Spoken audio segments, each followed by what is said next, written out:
Para todos, para todas las familias, para todas las personas que en este momento se congregan en este lugar para vivir una experiencia hermosísima de reflexión. Es importante parar. Lo decíamos el otro día, que el profeta Jeremías dice, la ciudad está desolada porque no hay nadie quien se pare a pensar, que se pare a reflexionar. Y es importante que nosotros hagamos un pare, y sobre todo en este tiempo de gracia que el Señor nos regala, pues para este momento maravilloso, pararnos a pensar. Y más la familia, más la familia, más una parejita de esposos que tienen que pararse a pensar, pues porque Dios les ha regalado y los ha llamado a ser padres, a ejemplo de Dios Padre, a ejemplo de Dios Madre, y que los ha llamado pues para ser primero los engendradores de un tesoro que viene del cielo, que se llama los hijos, una nueva vida. Quiero partir esta reflexión. Sé que hay muchas personitas que seguramente no han estado en las escuelas de formación de vida cristiana, pero que seguramente les va a hacer mucho bien, pues tener que recordar lo que ocurre en el sacramento del matrimonio.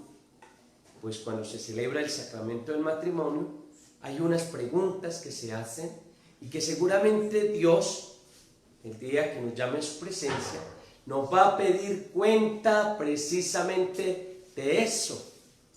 Precisamente de eso que nosotros nos comprometimos el día que se celebró el sacramento del matrimonio. Bueno, hay una pregunta primera que dice, ¿han venido libre y voluntariamente a contraer matrimonio? Y obviamente pues dicen, sí, Padre, sí hemos venido libre y voluntariamente. Eso implica que han tenido un proceso de formación, que se han preparado para ser esposos, para ser papás, porque para que haya libertad se implica una conciencia despierta. Cuando la conciencia está dormida, adormecida o anestesiada, pues hablar de libertad en un caso de una conciencia dormida, anestesiada, pues es bien complicado, ¿verdad? La segunda pregunta, que va en relación también con la primera, que son tres preguntas que se relacionan profundamente, intrínsecamente, es, ¿están dispuestos a amarse y respetarse mutuamente durante toda su vida? Aquí aparecen dos realidades importantísimas, amarse y respetarse, porque los hijos van a aprender la realidad esencial y fundamental que es el amor, en la medida que los vean que se aman, que se respetan. Muchas veces hemos reflexionado que de papás que se aman, nacen hijos que se aman, de papás que se respetan, nacen hijos que se respetan, o viceversa, de papás mal geniados nacen hijos mal geniados, de papás groseros nacen hijos groseros, de papás borrachos nacen hijos groseros, borrachos, de papás mentirosos nacen hijos mentirosos. Lo que papá y mamá son, como esposos, eso es lo que van absorbiendo los hijos. Recuerden que los niños y los jóvenes son como una esponja, que todo lo que miren, todo lo que escuchen, todo lo que experimenten, todo lo que vivan en relación con papá y mamá, ellos lo absorben, lo absorben. Entonces, ¿qué importante es eso? La segunda pregunta es importante. ¿Están dispuestos a amarse y a respetarse? Porque el amor y el respeto son dos realidades que los hijos tienen que aprender mirando, contemplando. Porque los esposos son como un televisor diariamente prendido, diariamente prendido. Y ojo, porque de eso Dios les va a pedir cuenta el día que nos llame a su presencia. Venimos libremente y voluntariamente, es decir, tuvimos un proceso de formación, despertamos nuestra conciencia, dejamos de ser solterones, es decir, dejamos de vivir para sí mismos en la casa y pasamos a ser solteros, dejamos de ser solteronas y es decir, dejamos de vivir para sí mismos, pasamos a ser solteras en la casa, para luego formar esta unión conyugal, esta unión esencial de amor y fidelidad en el sacramento del matrimonio. La tercera pregunta, que es una de las preguntas supremamente importantes, que la tercera pregunta parte de la primera y de la segunda, no se pueden separar. La tercera pregunta es si están dispuestos a recibir los hijos como don de Dios.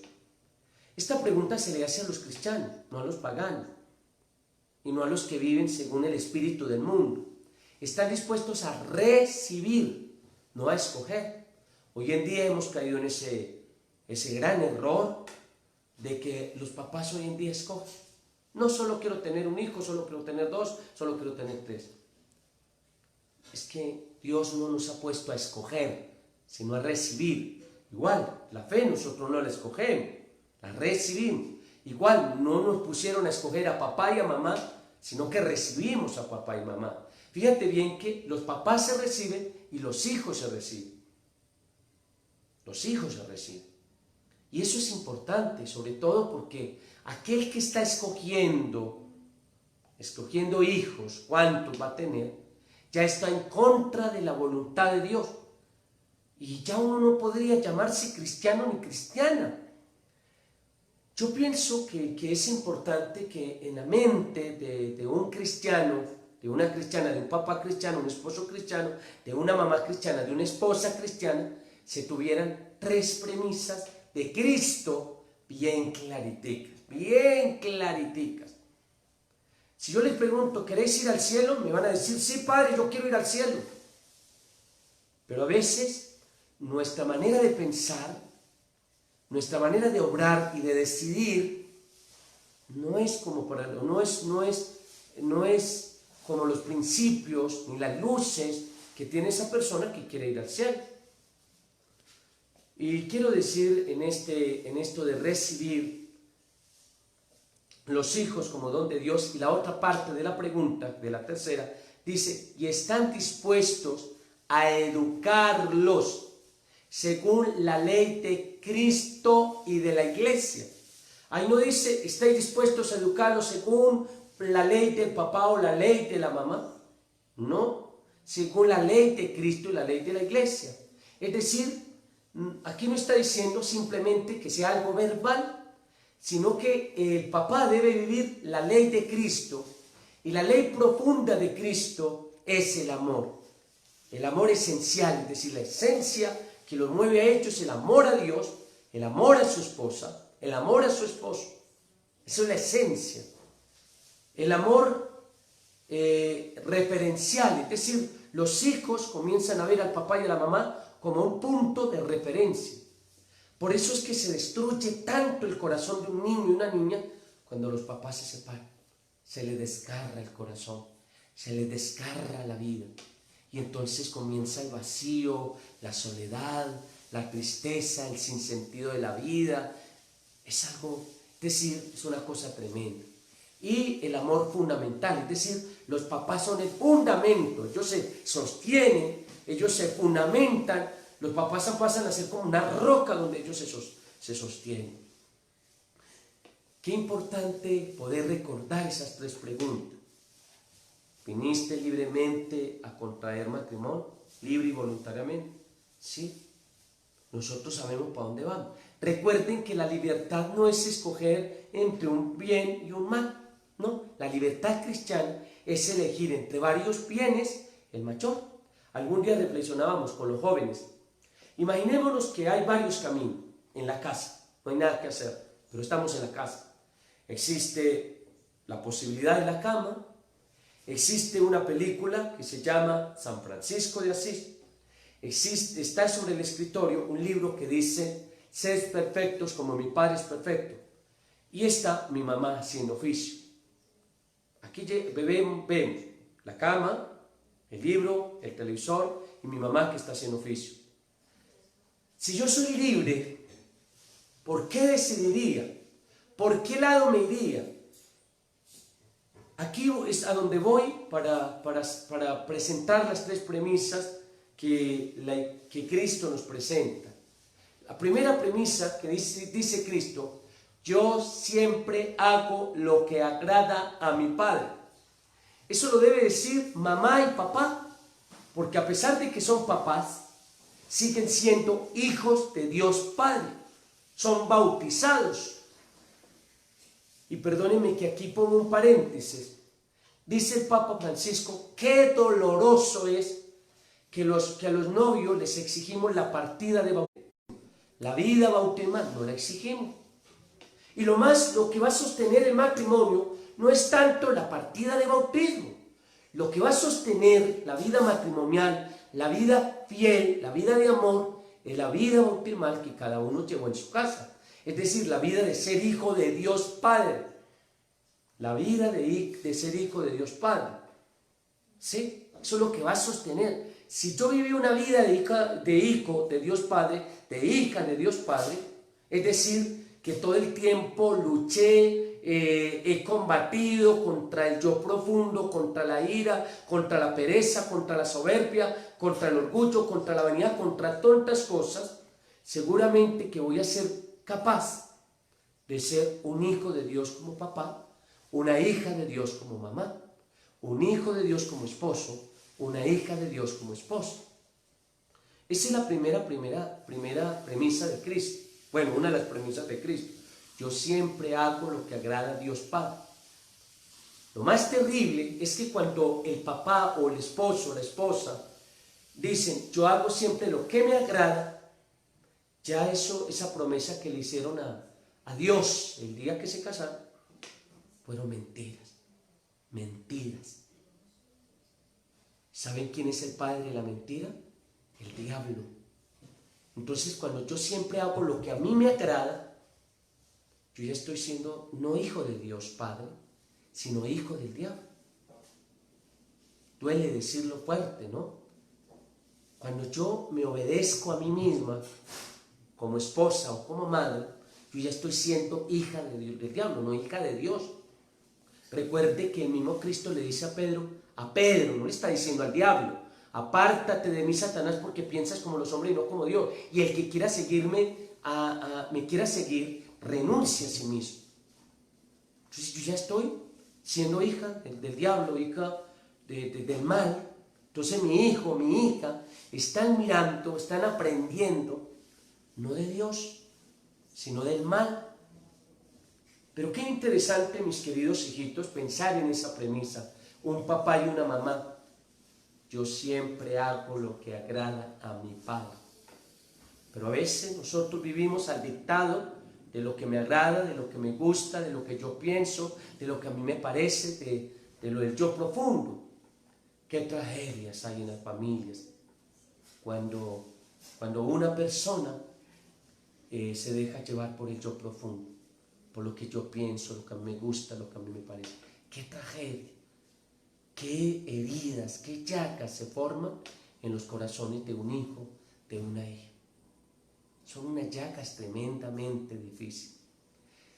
La segunda premisa que aparece de Cristo, que es necesaria y que es esencial, y que seguramente la aprendemos y la reflexionamos el Jueves Santo, es que Cristo dice, yo he venido no para que me sirvan, sino para servir. Oye, qué interesante eso. Yo he venido no para que me sirvan, sino para servir. Segunda premisa. Ahora, si tu papá, tu mamá, que eres cristiano, cristiana, ¿puedes decir eso?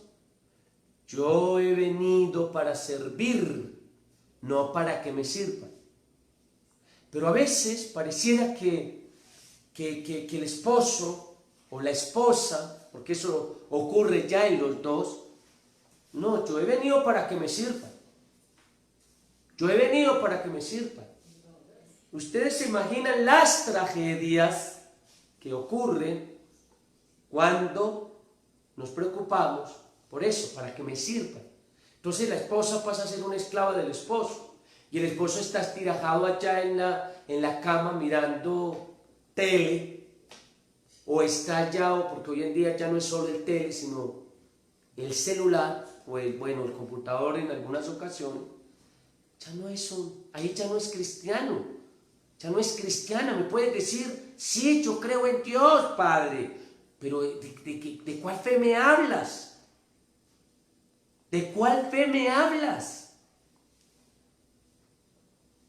De hecho, en Santiago 2:19, el Señor dice allí que el que tú crees en Dios, haces bien. También los demonios creen en Dios y tiemblan. Creen en Dios. Y a veces la fe de un papá, de una mamá, pasa a ser demoníaca. No es profundamente cristiana. O a veces es la esposa que tiene al esposo como esclavo. Entonces, el esposo tiene que hacerle todo. Tiene que hacerle todo. Barrer, trapear, cocinar, en fin.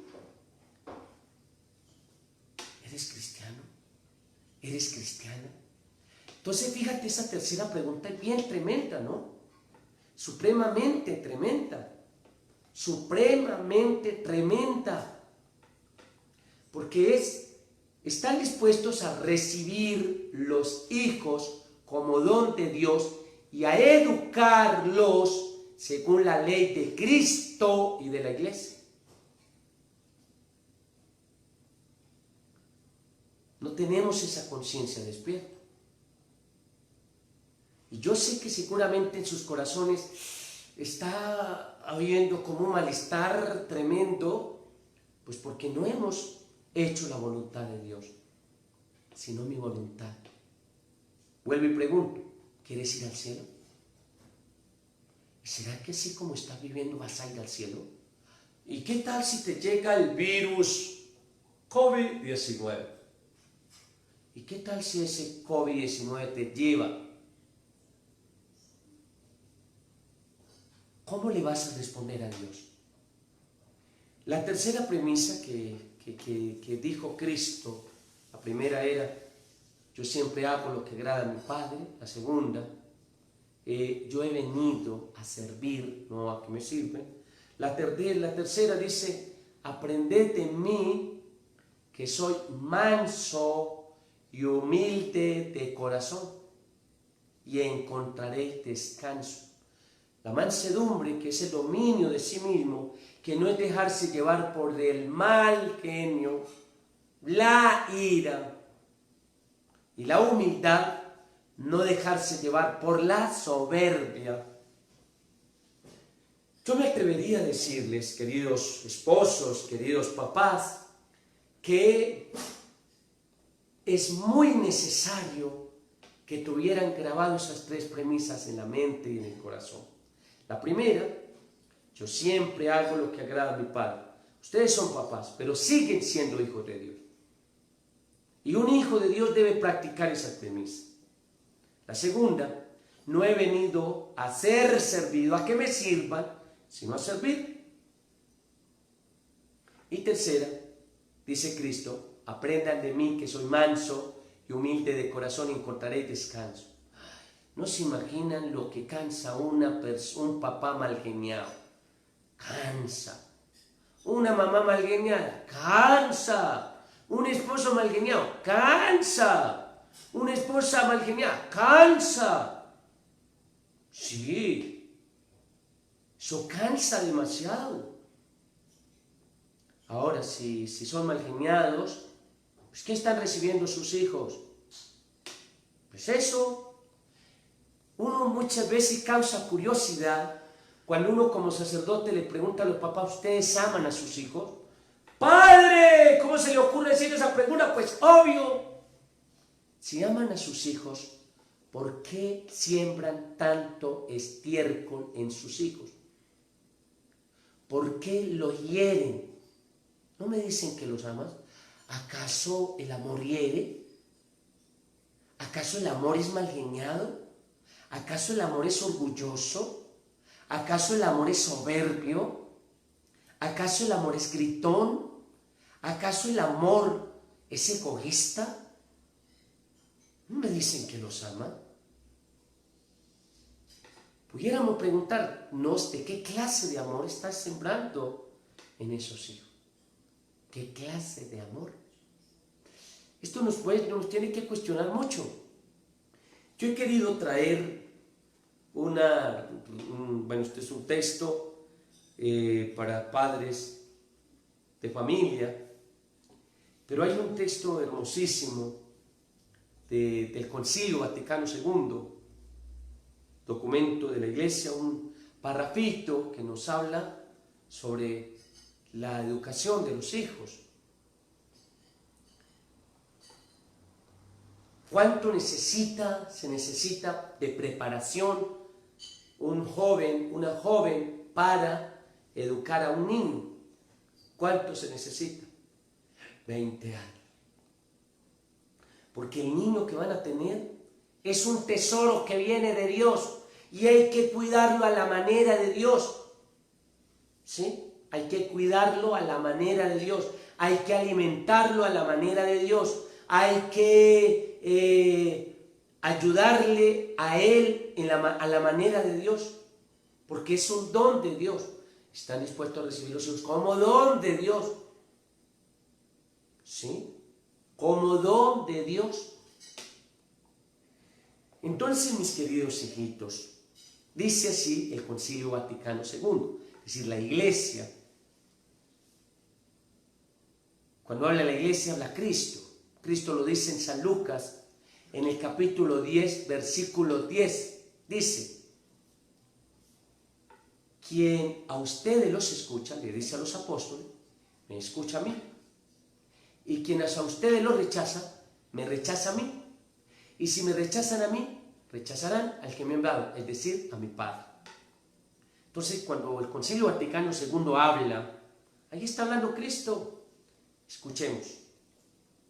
Dice así: puesto que los padres han dado la vida a los hijos, tienen la gravísima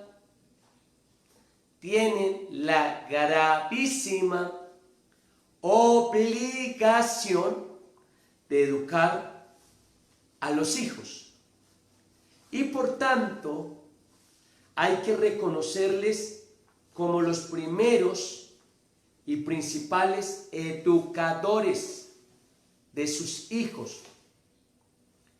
Este deber de la educación familiar es de una trascendencia que cuando falta difícilmente puede suplirse. Es pues deber de los padres crear un ambiente de familia animado por el amor, por la piedad hacia Dios y hacia los hombres, y que favorezca la educación íntegra, personal y social de los hijos.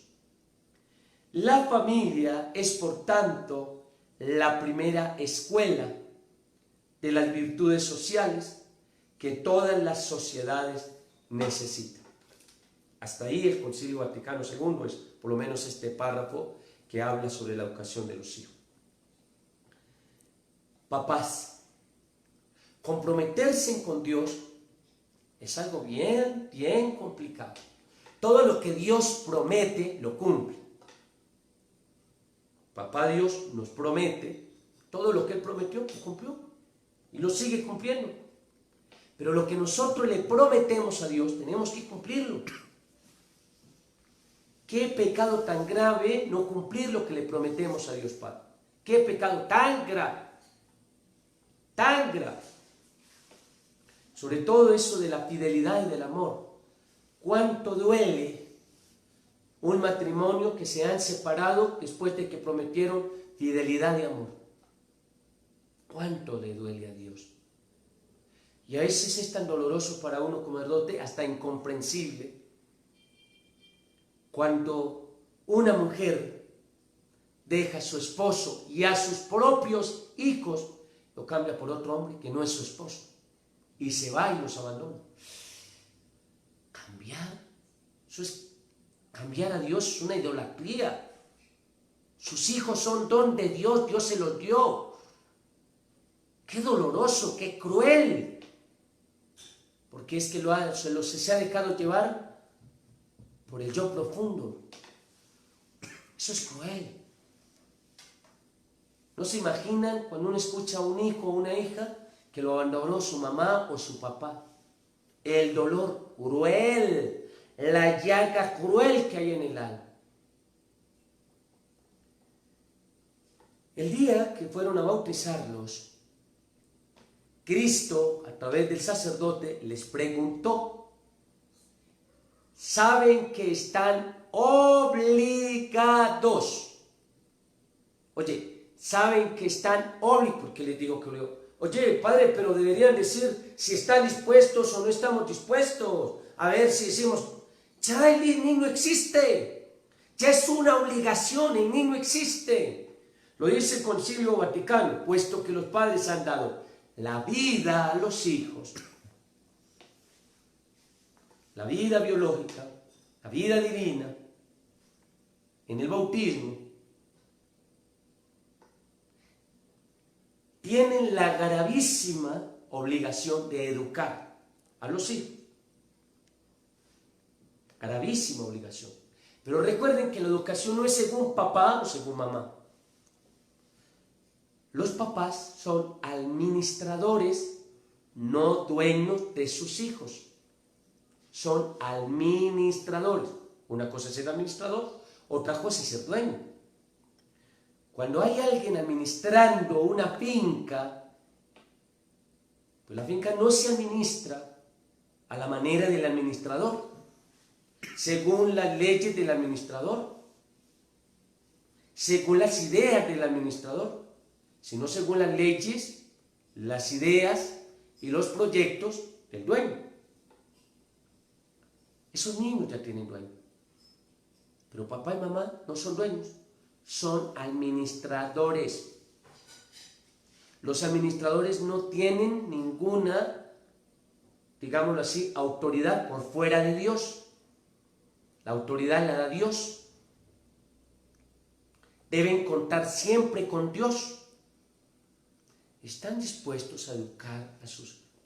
¿sabéis que están obligados a educarlos en la fe? Usted está diciendo, según Dios, no según papá y según mamá.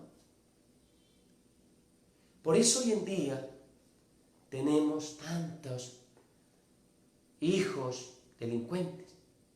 Quiero traer a colación la familia de Nazaret. La familia de Nazaret. Celebramos en esta semana pasada, la solemnidad de San José, esa fiesta maravillosa de San José. Y la Biblia dice que San José era un hombre justo. Aquí hay dos realidades estupendas. Un hombre justo. Primero hombre, después justo. Cuando dice la Biblia que es un hombre, este es un título grandísimo, grandioso. Dios creó al hombre. Pilato dijo, he ahí al hombre, mostrando a Jesús. He ahí al hombre, es una verdad. No se le puede clavar el título hombre a cualquier persona. Algunos me dirán, pero padre, ¿ahora con qué va a salir? No, porque hay unos hombres que no se dejan llevar por la razón, sino por el instinto, igual que los animales. Los animales los dirige el instinto. A los hombres de verdad los dirige la razón. A los cristianos los dirige la fe. Es decir, que San José era un hombre que reflexionaba, pero además era justo. ¿Qué significa justo? Que se ajusta a Dios. Es decir, que San José es un hombre que se deja llevar por la reflexión guiada por Dios. Se ajusta a Dios. Se ajusta a Dios. Y si pensamos en María, hombre, ¿qué mujer se ha ajustado a Dios como ella? Oye, ajustada a Dios. A tal punto que dijo, aquí está la esclava del Señor. Yo me ajusto al Señor. Hágase en mí según tu palabra, no según mi palabra. no según mis deseos, no según mis ideales, no según mis proyectos, no según lo que yo pienso, sino según su palabra. Eran dos hombres, dos personas que se ajustan a Dios. ¿Por qué se tienen que ajustar a Dios? Porque van a formar al Salvador de la humanidad. Y yo creo que eso de educar en la fe significa eso. Es formar salvadores. Formar salvadores. Pero me van a decir, pero ¿cómo así, padre? Ahora, explíquenoslo un poquito. A ver, sí, vuélvalo más sencillo. Claro, cada niño, cada niña debe ser un salvador de Dios. Si es cristiano, es salvador. Por lo menos se salva de sus vicios, de sus pecados, de su maldad. En la casa le enseñan a salvar su alma. Pero cuando este niño va estudiando en la escuela, en la primaria, en el colegio, y llega a ser, estudia en la universidad, debe ser un salvador. Sí, como médico, que salva la vida, cirujano, como abogado, que salva. Oye, pero con recta intención, salva a Dios, es decir, salva a Dios y a la persona. Tiene una recta intención. Un psicólogo es un salvador. Un arquitecto es un salvador. No puede hacer cualquier casa porque tú se cae la casa y mata a los que viven aquí. Toda profesión tiene que salvar al ser humano. Pero primero tiene que buscar la salvación de su propia alma. Porque una persona que está muerta, condenada en el pecado, no puede salvar a nadie.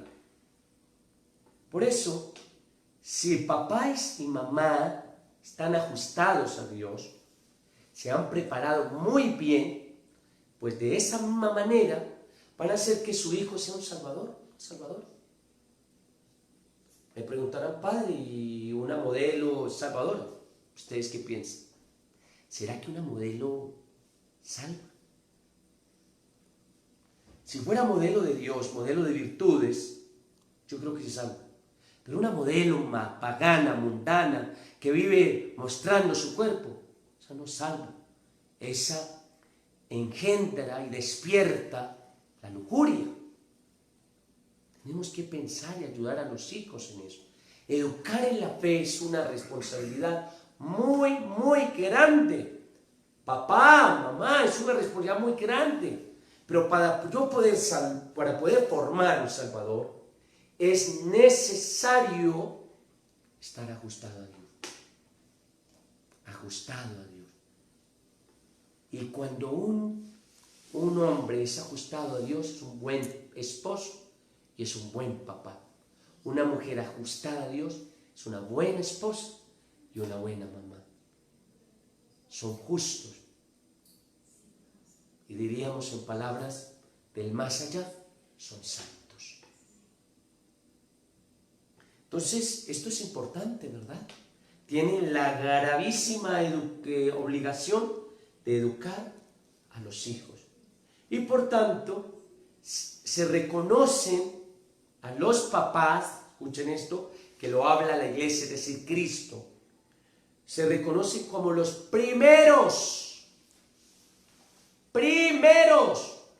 y principales educadores. A veces es tan triste cuando los papás piensan que la tarea de educar a los hijos es tarea de maestros. Sí, los maestros tienen que tener virtudes, una recta intención y ayudar a formar un salvador, un hombre de bien, un hombre de verdad, una mujer de verdad. Pero no podemos descargar nuestra responsabilidad a los profesores o maestros que están encargados de formar la parte intelectual. Además, los hijos se la llevan más con papá y con mamá que con los profesores. Con los jóvenes reflexionábamos también lo importante que es tener conciencia de qué significa ser mamá, ser papá. Porque hoy nos metieron en la cabeza que ser mamá es la que gana dinero. Y entonces se va a trabajar y gana dinero. Pregunto, ¿por qué cambias a tu hijo o a tu hija por el dinero, por el trabajo? ¿Por qué? ¿Acaso es más importante el dinero que su hija? Padre, pero nos toca trabajar los dos, porque no trabajamos los dos, no podemos sostener la casa. ¿Por qué eso no lo pensaron antes de tomar la decisión de unirse, de casarse? Si lo hubieran pensado antes, que hubieran hecho un buen proyecto, que la iglesia habla de la madurez económica, es decir, un joven, una joven para poder conseguir novio o novia debe tener su proyecto de trabajo, su sustento. Claro, no se salte procesos, porque cuando se salta procesos acarreamos crisis, acarreamos problemas. Pero imaginémonos que estoy hablando a un matrimonio que no se ha saltado proceso. ¿Qué significa ser mamá? ¿Qué significa ser papá? Ser el rostro de Dios Padre, ser el rostro de Dios Madre, que no cambia a su hijo por nada ni por nadie, que está con él, que siembra en él el rostro de su Padre Dios. Por eso San José es el rostro de Dios Padre que está, que educa al Hijo Dios, a Dios Hijo. María es el rostro de Dios Madre que educa a Dios Hijo, que está con él. Yo no me imagino a María buscando trabajo, empleo, y entonces cambia a su hijo por el dinero. No quiero decir con el dinero no se necesita, se necesita. Pero es un proyecto. Perdónenme si hay jóvenes aquí. Por eso ustedes, queridos jovencitos, llamados jóvenes, tienen que aprender a pensar. No, es que me pidió un muchacho, una muchacha, pero es que es re lindo. Y estoy, mejor dicho. No. Póngale un par a esas emociones que son solo emociones, que son solo sentimientos, y que las emociones y los sentimientos son muy, ¿sí? Y ponga a funcionar su reflexión iluminada por la fe, iluminado por Dios. Póngale freno. No te estrelles, igual que tal vez se haya estrellado su papá o su mamá. No se estrelle. No se vaya a estrellar. ¡Hey! Ponga freno. No repita la misma historia. No debes repetir la misma historia. Debes pensar y reflexionar. Dios nos ayuda. Dios nos ayuda a no lastimar a nadie, pero hay que pensar y reflexionar. A no lastimarme, hay que pensar y hay que reflexionar. Entonces, qué importante significa ser papá y ser mamá. Eso lo tenía claro San José, eso lo tenía claro María. Ser papá y ser mamá hay que ajustarnos al que es verdadero padre y madre, Dios. Por eso Cristo decía, no llamen a nadie padre, solo hay uno. Sí, solo hay uno, tiene que parecerse a Dios Padre. A veces hay las preguntas de los hijos, Padre, en el Evangelio nosotros se nos pide honrar a papá y a mamá. Padre, ¿yo cómo voy a honrar a mi papá si es un borracho, un grosero? Le pega a mi mamá, le saca la sangre, vive acostado en una cama, tirado en una cama, mirando allá televisión, perdiendo el tiempo, hasta viendo esas cosas grotescas. Padre, ¿cómo honro a mi papá? Qué pregunta tan fuerte que le hacen a uno como sacerdote, porque es una pregunta tan fuerte. No nos deberían hacer esa pregunta. Y a veces, desafortunadamente, hay jóvenes que son los que están iluminando al papá y la mamá cuando debería ser al contrario. Bueno, bienaventurados sean esos jóvenes que se han convertido en luces para sus papás, luces para su mamá y su papá. Esos bienaventurados, esos muchachos.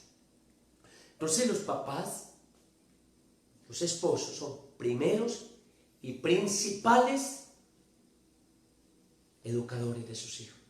No ponga a la señora del jardín. No. No cambie a su hijo. No la ponga allá y su merced se va. Qué maravilloso sería que su madre se quedara con sus hijos y el esposo sostuviera la casa económicamente. Yo sé que en la mente del padre, pero es que usted sí es absurdo, padre. Usted debería ponérselo. Sí, yo sé que se saltaron procesos. Saltaron los procesos. Pero mis queridos jóvenes, no vayan a hacer eso. Primero, piensen, reflexionen, estudien, organicen todo. Es si piensan tener un noviazgo. Porque hay muchos que no han salido de la cuna y ya están buscando novio. Imagínense. Todavía están con el tetero en la boca y buscando novio o novia. Y hasta bien que yo le doy tetero. ¿Ves?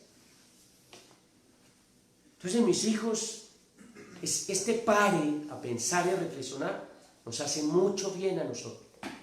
Muchísimo bien. Por eso escuchar a Cristo Él es la verdad. Él es el camino. Él es la vida. Me llamaba mucho la atención que aparece también en esta estrofa. Dice, este deber de la educación familiar es de tanta trascendencia. Trascendencia es por formar un salvador de la humanidad.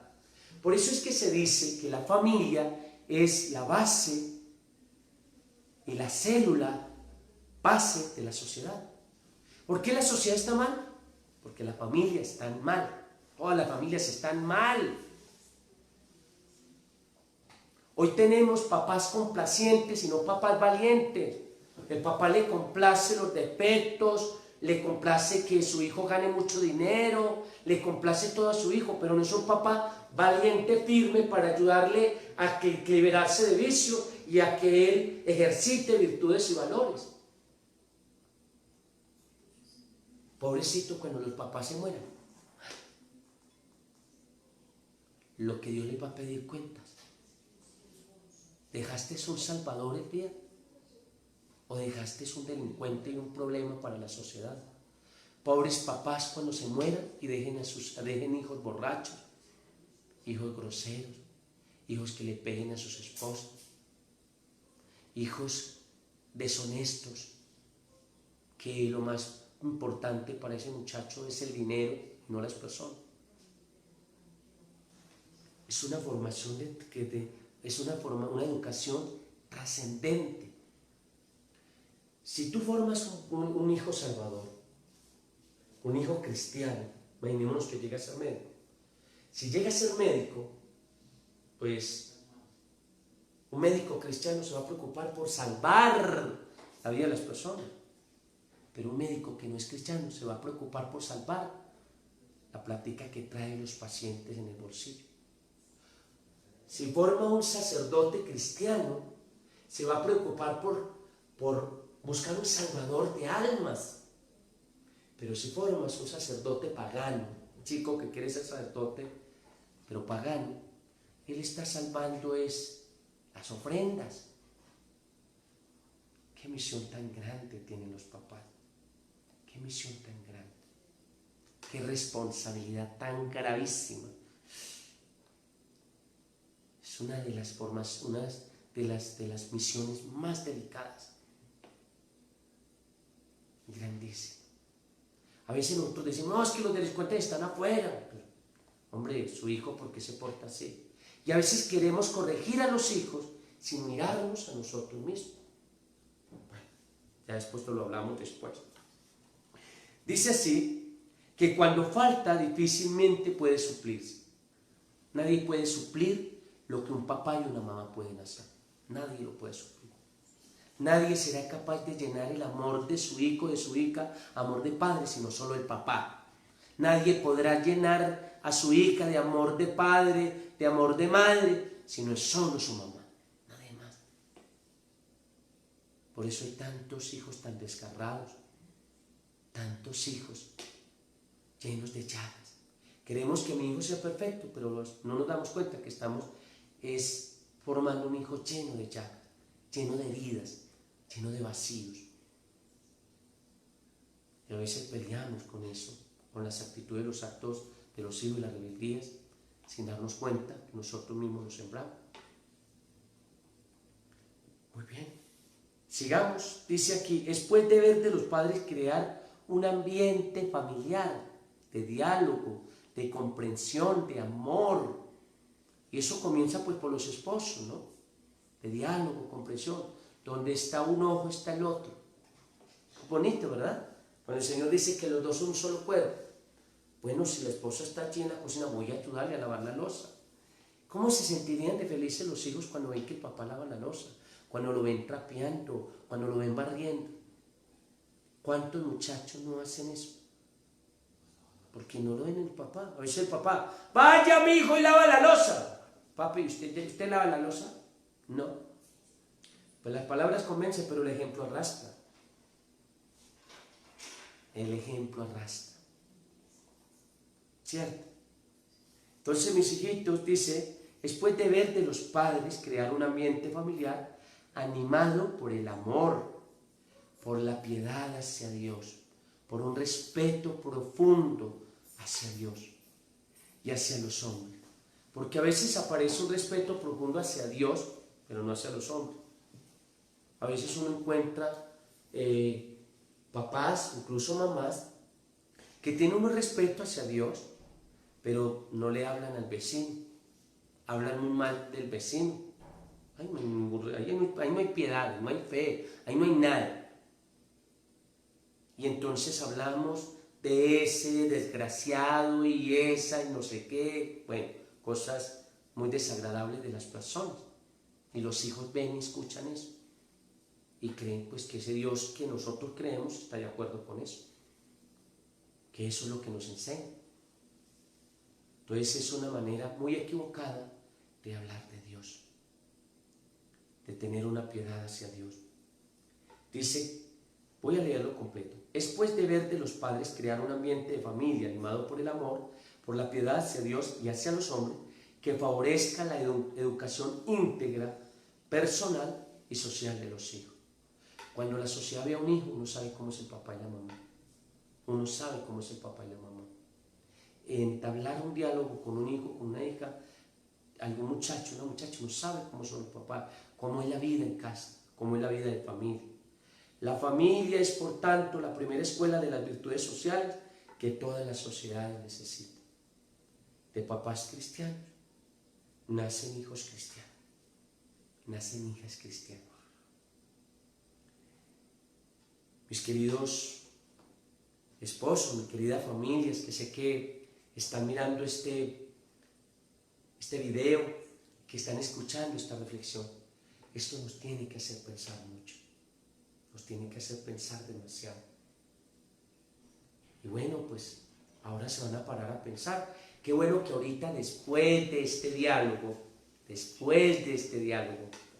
qué bonito que ustedes dos se pusieran a pensar, a reflexionar y hablaran en familia.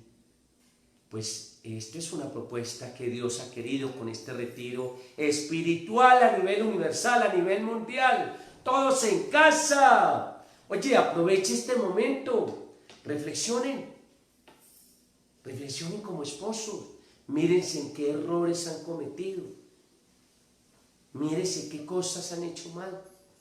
Mire, si su merced mira para adentro y reconoce que ha cometido errores y que su hijo se parece al mal genio suyo, diga, hombre, tengo que pedirle perdón. Tengo que pedirle perdón antes de que vaya el Señor me llame. No se le olvide, mis hijos, que cada día que pasa es un día menos de su vida. Que cada semana que se acaba es una semana menos de su vida. Que cada mes que se termina es un mes menos de su vida. Que cada vez que que te colocan bombitas en la sala ya en su casa, esas bombitas con torta incluida y con regalos y sorpresa y bueno, no sé qué más hará, y te cantan Happy birthday to you, happy birthday to you. No se le olvide que le están celebrando un año menos de su vida y que la torta y los regalos que le trajeron es para recordarte que pronto te llevarán al apogeo, o mejor al cementerio, porque muchos no saben qué es el apogeo. El apogeo es un cementerio que está cerquita aquí a la parroquia. Están recordando. ¿Qué tal, mis hijos? Que antes de que eso pase, desde hoy empecemos a cambiar. ¿Ustedes no se imaginan que este retiro ha sido espectacular? Este retiro ha sido maravilloso. Es un retiro de reconciliación, es un retiro de perdón, es un retiro de diálogo, es un retiro para mirar a mi hijo, a mi hija. Yo me imagino que muchos papás han dicho, uy, mijo, pero usted sí está grande, hace tiempo que no lo miraba. Está grande, mira, que está joven o que, uy, creció. Pues que a veces no nos vemos, no nos encontramos cara a cara, de corazón a corazón. No nos encontramos. Bueno, mis hijitos, ahí les dejo esa tarea y esa responsabilidad grande. Se nos ha acabado el tiempo. Pasó rápido, ¿cierto? Vamos a unirnos a un canto, ya para dar término a esta reflexión. Y quiero pues decirle a Josecito que cante el de la niñita. Ese canto hermosísimo que quería ser feliz esta niñita. Y ese niñito, papá y mamá, esa niñita que tienes ahí, quiere ser feliz. Y vas a escuchar ese canto, los que no lo hayan escuchado, los que se lo saben lo van a cantar, allá en familia, tomados de la mano, canten ese canto.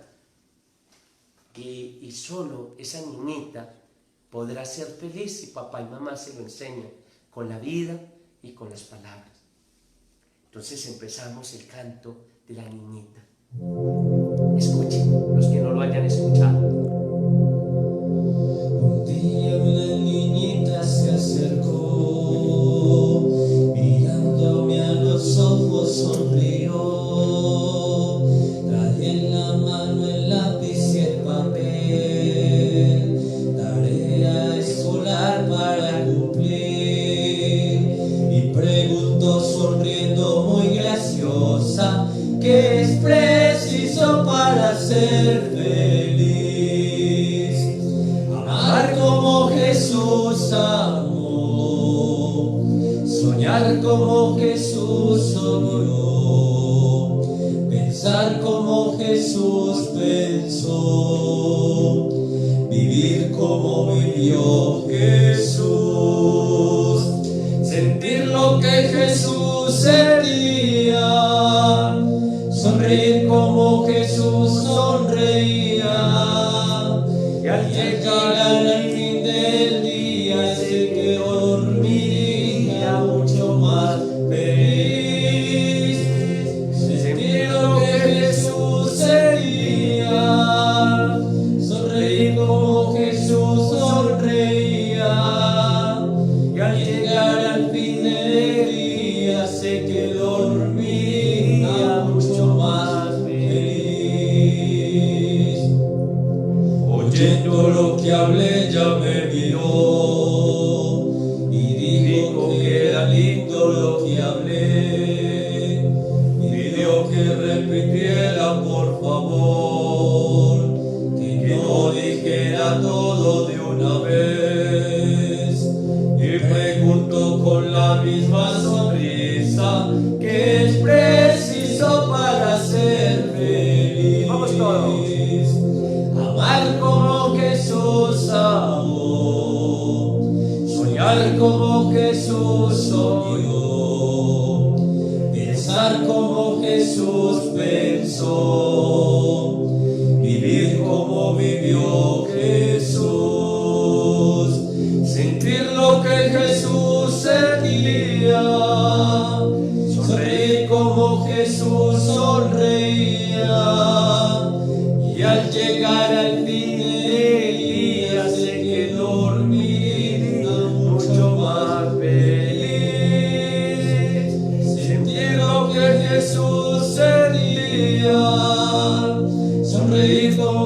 Jesús sonreía. Y al llegar al fin del día sé que dormiría mucho más feliz. Y al llegar al fin del día sé que dormiría mucho más feliz.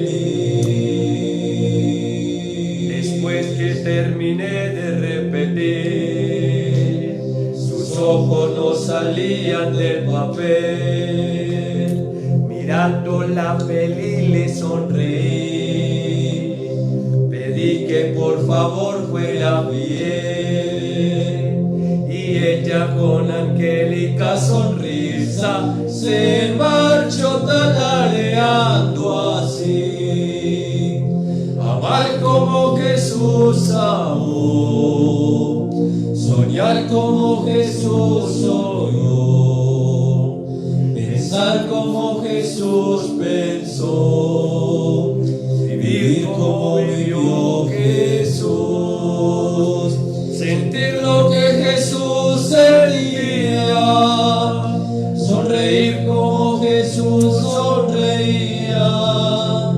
Y al llegar al fin del día sé que dormiría mucho más feliz, sentir lo que Jesús sentía, sonreír como Jesús sonreía. Y al llegar al fin del día sé que dormiría mucho más feliz. Qué bonito, mis queridos hijos.